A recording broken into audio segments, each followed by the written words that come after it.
శివుని శిరసు సింహాసనం పొందిన చంద్రుని గోరోజనం నిన్నే చేసింది వేళ కోళం ఎక్కిన మదం దిగ్గిందిగా తగిన ఫలం దక్కిందిగా ఏమైపోయింది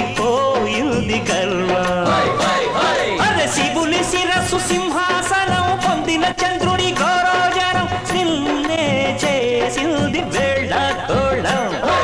ఎక్కిన మదం దిగ్గిందిగా తగిన ఫలం దక్కిందిగా ఏమైపోయింది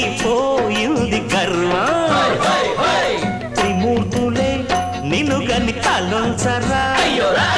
నిరంతరం మహిమను కీర్తించరా